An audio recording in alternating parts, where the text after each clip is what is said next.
warm welcome to Berringer on this a Sunday afternoon, and a very warm welcome to everybody. And I have a layout update for you. In fact, it's quite a big layout update for you. A number of things have happened and a lot has been done. We will start with the ballasting. We've now had and done some ballasting. Some of it is still wet because I've only done it just this very morning. And the tracks on the right were done yesterday. It's all done in sections, and the one on the right is currently done this morning. So that's still drying. So that's going to be a long job. So there's going to be no trains or anything like that. But we're starting to get there. It's all been done. So I'm quite pleased with it. I don't think I've finished with it anywhere near as yet. It's going to need to be weathered. It's going to need to be probably touched up in places. So that's what I've already been patching it up in places where I really didn't quite take, for whatever the reason, that the strength wasn't long enough on it. But as you can see, it's all been done,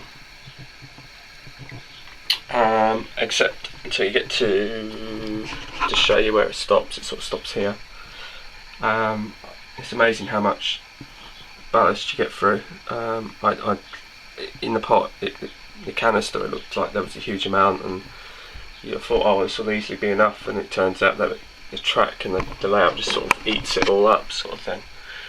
So that's the first thing that's been done to tell you about.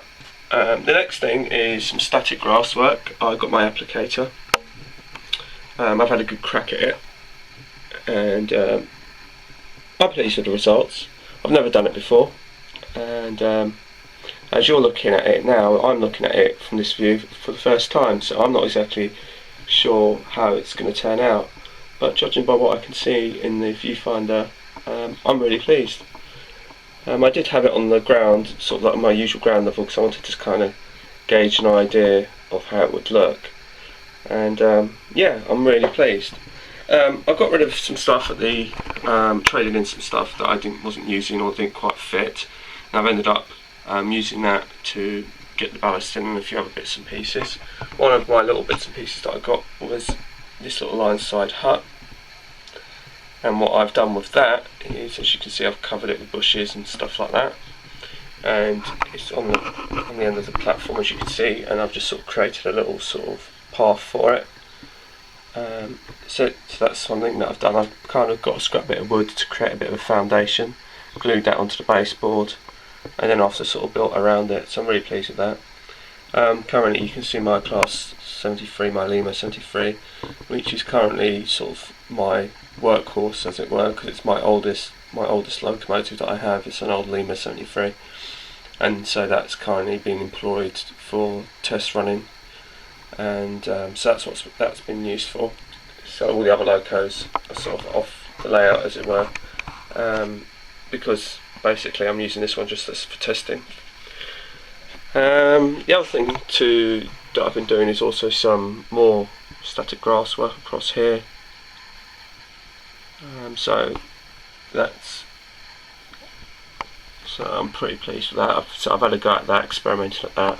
I've also had a go at experimenting along here, and I've been watching a lot of YouTube clips of people's layouts and people's techniques, and I've been sort of testing around with how much static grass I want to use, whether I wanted to cover it or just leave it patches or whatnot. So I'm pleased with the results. I think I've got it, and I did a small amount of experimenting on the top there. I haven't quite finished up the top end, because I've been working so hard on the station end, which is a huge amount. I mean, it's so time consuming. If I just sort of show you, if I just sort of pan out, you can just see how much has been done. I mean, before there was no Lineside hut, there was no bushes, there was no static grass along there, there was no ballasting either on any of the tracks, and also you can probably tell that I've also put a wall here as well, all the way down to the end there, and that's the last thing I've been doing, but it's also been very time consuming. It's been done using the paper template method that I've been doing, and currently it's just stuck on, A tip for you, just in case you're unaware, is to use the rocket card glue as opposed to any Evo stick, because it's a bit too strong. So that's just a tip in case you don't know it. Because what I want to do, and what I have done, is basically, if I spin it around, I've blended it into that bridge. So basically that's how that's going to get repainted. And so it all kind of blends in nicely like that. So that's a job maybe for later, maybe another day. Also the bridge, the wall connects all the way down here, and what I've done here is I've tried to sort of straighten it out a little bit, but what I'm going to do is going to infill this with some more. Also the pillar, I'll tell you about that in a second. The pillars here were too short once I sort of took them out. And so what I've done is I've used a scrap bit of platform to raise it, and because obviously I took the platform out from here, so that meant that this was too short. So I've used this bit of offcut here that I've done and glued it down, raised it, and then like I said, what I'm going to do is going to infill this with the same technique as I've been using over here. Is just put some bushes there, maybe a bit of a vine dropping over, overhanging the sides or something like that.